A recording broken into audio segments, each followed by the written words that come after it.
आपका स्वागत है दोस्तों। आज हो गया है 25 नवंबर। फटाफट ब्रेकिंग न्यूज़ निकल के आ रही है दोस्तों। बिग ब्रेकिंग, भारत जोड़ो यात्रा को लेकर के राहुल गांधी की मध्य प्रदेश में जोरदार तरीके से स्वागत। प्रियंका गांधी राहुल गांधी के साथ चले, दिखिए एक अलग ही झलक। दूसरी बड़ी अपडेट निकल के आई, मध्य प्रदेश में राहुल गांधी की जोड़ो यात्रा के बीच सिंधिया करेंगे स्वागत।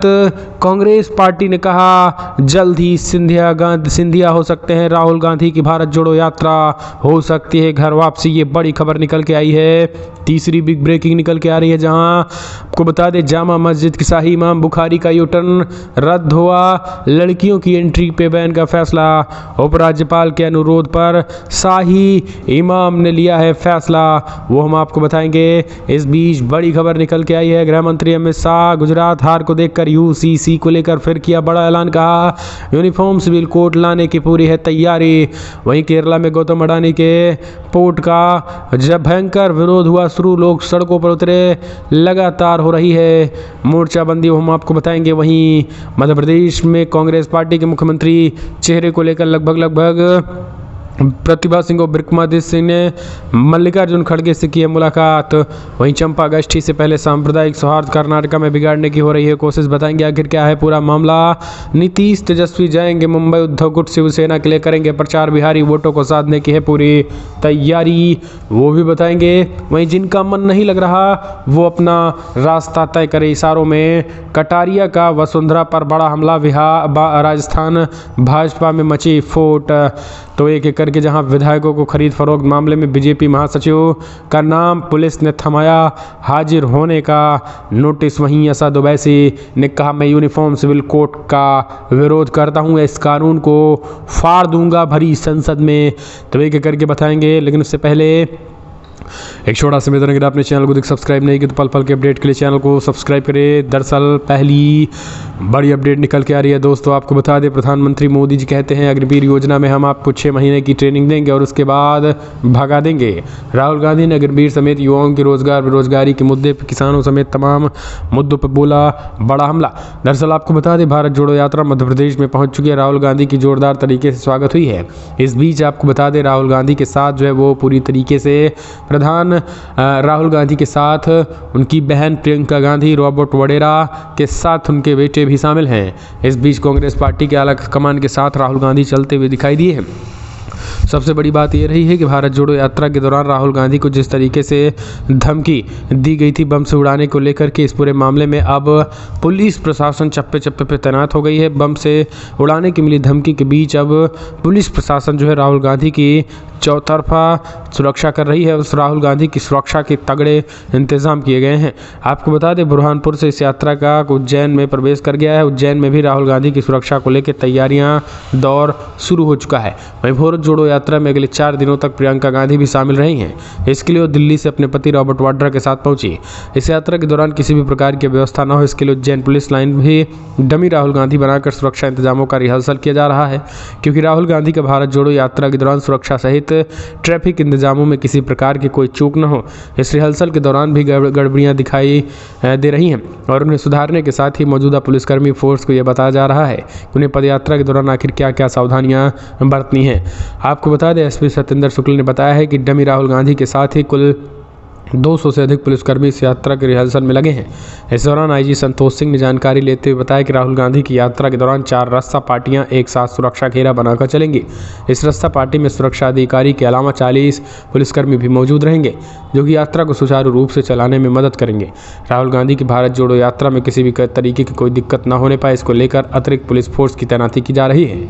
हम चलते हैं, एक और अपडेट निकल के आई है दोस्तों, भारत जोड़ो यात्रा का स्वागत करेंगे सिंधिया, वापस घर वापसी के संकेत माना जाए, कांग्रेस पार्टी ने भी कहा। दरअसल आपको बता दें कुछ दिन पहले राहुल गांधी को लेकर भारत जोड़ो यात्रा को लेकर ज्योतिरादित्य सिंधिया ने बड़ा बयान दिया था। आपको बता दें ज्योतिरादित्य सिंधिया ने कहा था कि हाँ राहुल गांधी ने भारत जोड़ो यात्रा की शुरुआत की है, हम अच्छा मानते हैं और स्वागत करना चाहिए कांग्रेस को।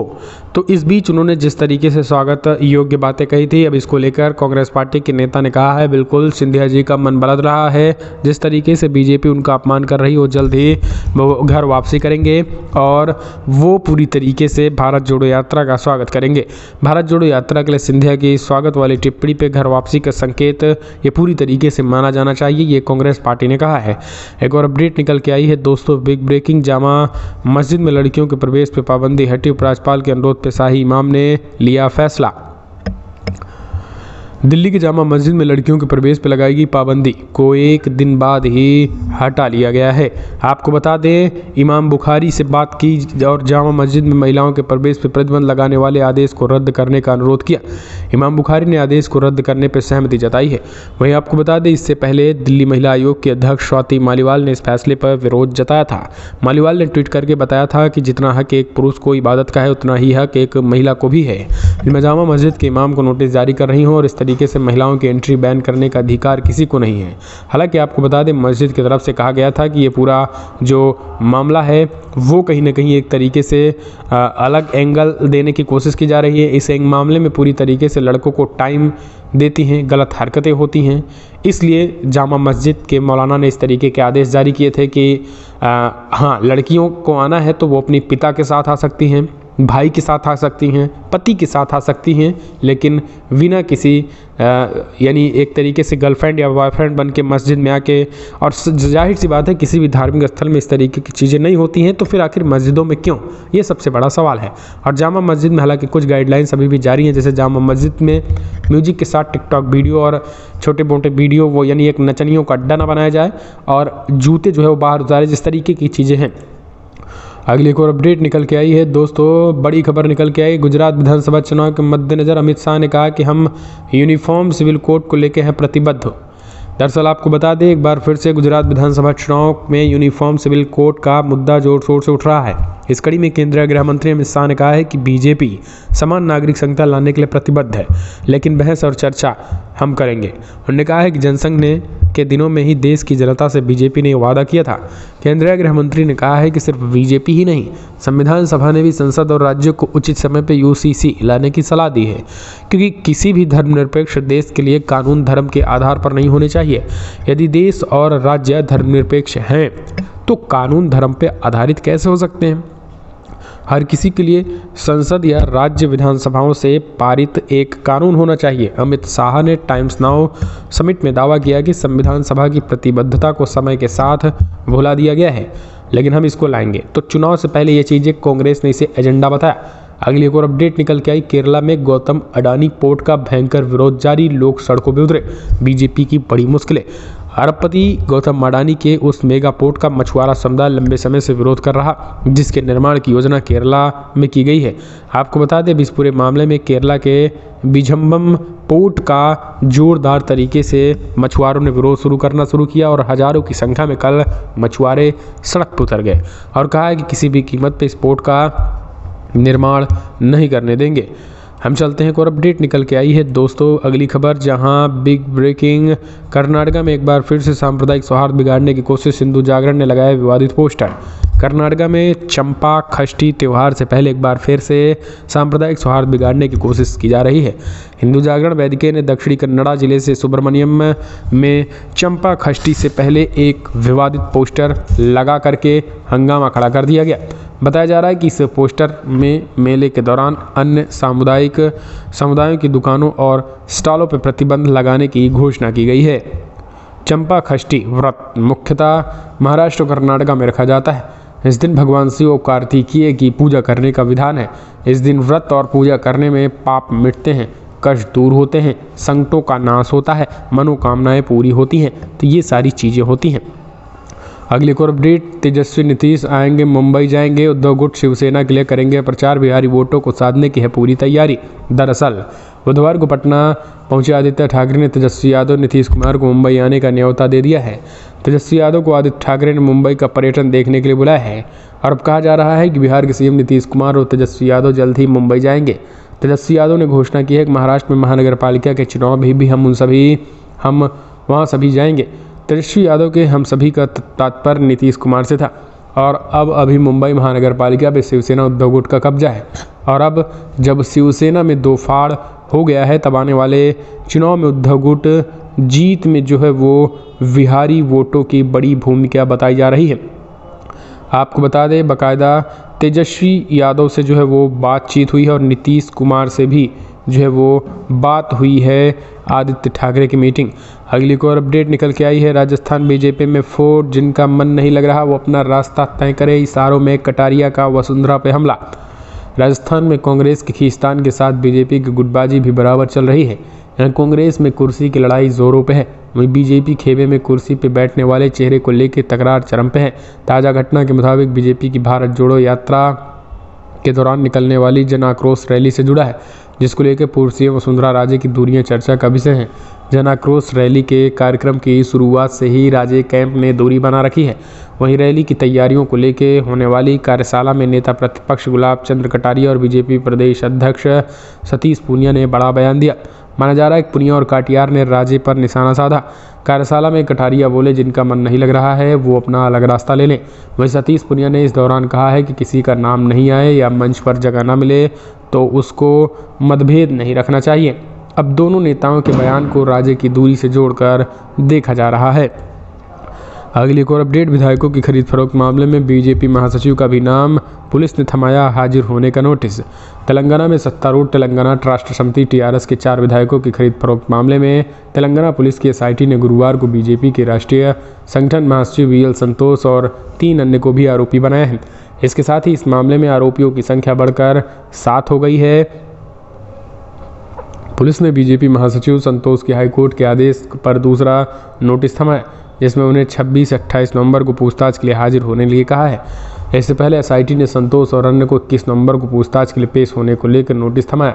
विधायकों की कथित खरीद फरोख्त की जांच एक विशेष जांच दल एसआईटी द्वारा की जा रही है। आरोप है कि टीआरएस के 4 विधायकों की बड़ी रिश्वत देकर खरीदने और दल बदल कराने की कोशिश थी। अक्टूबर में मामला सामने आने के बाद तेलंगाना सरकार ने मामले की जाँच कराने के आदेश दिए थे।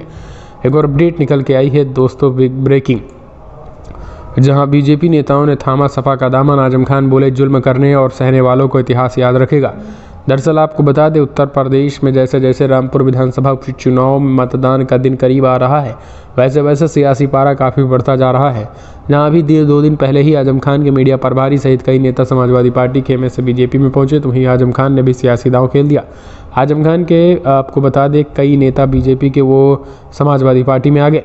एक झटके में बीजेपी को बड़ा झटका आजम खान देने के बाद कहा कि अब कानपुर रामपुर जो है इतिहास रचने जा रहा है, लेकिन जो जुल्म है वो याद रखा जाएगा। एक और अपडेट, यूसीसी सिविल कोड को संसद में फाड़ दूंगा। ओवैसी ने कहा, केवल बरगलाने और मुसलमानों को दबाने की लगातार कोशिश की जा रही। दरअसल आपको बता दें, असदुद्दीन ओवैसी ने एक बार फिर से मोदी और योगी सरकार पर बड़ा हमला बोल दिया है। आपको बता दें, ओवैसी पर बड़ा हमला बोलते हुए उन्होंने कहा है कि मोदी और शाह लगातार देश को तोड़ने की कोशिश कर रहे हैं। उसी कोशिशों में से एक है यूनिफॉर्म सिविल कोड। मैं यूनिफॉर्म सिविल कोड का पुरजोर विरोध करता हूँ और जैसे ही ये कानून आएगा सबसे पहले फाड़ने वाला मैं ही होऊंगा और मैं इसे फाड़ता भी हूँ और ये किसी तरीके से ठीक नहीं है। इतना ही नहीं, उन्होंने uniform civil code Amit Shah पे हमला बोला। कहा, गुजरात में 27 साल में कुछ ऐसा किया नहीं जिससे लगे कि विकास हुआ हो। तो यही सारी चीज़ें देखने को हमें आपको मिलेगी। एक और अपडेट, हिमाचल प्रदेश में भारतीय जनता पार्टी को झटका। कांग्रेस पार्टी की बनने जा रही सरकार।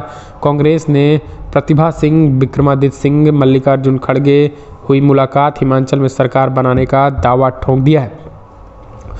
हिमाचल प्रदेश में विधानसभा चुनाव के लिए 12 नवंबर को मतदान प्रक्रिया पूरी हो चुकी है। 8 दिसंबर को विधानसभा चुनाव के नतीजे आने हैं। इस बीच हिमाचल कांग्रेस के आला नेताओं केंद्रीय हाईकमान के साथ मुलाकात कर चुनाव का फीडबैक दे रहे हैं। बुधवार शाम 5:30 बजे हिमाचल कांग्रेस अध्यक्ष प्रतिभा सिंह और बेटे विक्रमादित्य सिंह ने अखिल भारतीय कांग्रेस कमेटी के अध्यक्ष मल्लिकार्जुन खड़गे से मुलाकात की है। आपको बता दें, इस दौरान दोनों नेताओं ने हिमाचल प्रदेश विधानसभा चुनाव का फीडबैक राष्ट्रीय अध्यक्ष को दिया है। प्रतिभा सिंह और विक्रमादित्य सिंह ने मल्लिकार्जुन खड़गे को हर विधानसभा क्षेत्र की रिपोर्ट से अवगत कराया, साथ ही उन्हें जीत के लिए आश्वस्त बताया है। और इस तरीके से उन्होंने जैसा कहा है, इसके बाद से कांग्रेस पार्टी ने पूरी तरीके से सरकार बनाने का दावा ठोक दिया। एक और अपडेट आपको बता दें, समाजवादी पार्टी के वरिष्ठ नेता राजेंद्र चौधरी पहुंचे चुनाव आयोग। कहा, जहां जहां उपचुनाव हो रहे हैं वहाँ पुलिस प्रशासन जो है वोटरों को धमका रही है। उत्तर प्रदेश में बाई पोल्स हैं, जी हाँ, उत्तर प्रदेश में मैनपुरी आजम खान का रामपुर है। तो 2-3 जगहों पे जो है वो 2 जगह विधानसभा, 1 जगह लोकसभा पे उपचुनाव हो रहे हैं। लेकिन आपको बता दें इस बीच जो है वो समाजवादी पार्टी ने चुनाव आयोग से शिकायत में कहा है कि मैनपुरी के पुलिस थानाध्यक्ष करहल श्री KP सिंह, पुलिस थानाध्यक्ष बरनहाल श्री जैकब फर्नांडिस एवं पुलिस विभाग के चुनाव प्रभारी नरेंद्र शर्मा सहित 6 इंस्पेक्टर, 13 सब इंस्पेक्टर एवं 100 से अधिक police constable, head constable Mainpuri के पुलिस विभाग में काफ़ी लंबे समय से कार्यरत है। मैनपुरी लोकसभा निर्वाचन क्षेत्र के मैनपुरी उप निर्वाचन 2022 की घोषणा से पूर्व पुलिस मुख्यालय द्वारा उपरोक्त पुलिस कर्मियों को अन्य जनपदों के लिए स्थानांतरित आदेश जारी कर दिया गया तथा संज्ञान में लाया जाए कि चुनाव आयोग की घोषणा से पहले चुनाव की घोषणा हो जाने के बाद भी उपरोक्त में, क्योंकि जिस तरीके से समाजवादी पार्टी के समर्थकों, कार्यकर्ताओं और सत्तारूढ़ दल भाजपा के पक्ष में चुनाव प्रचार करने का जिस तरीके से दम भर रहे हैं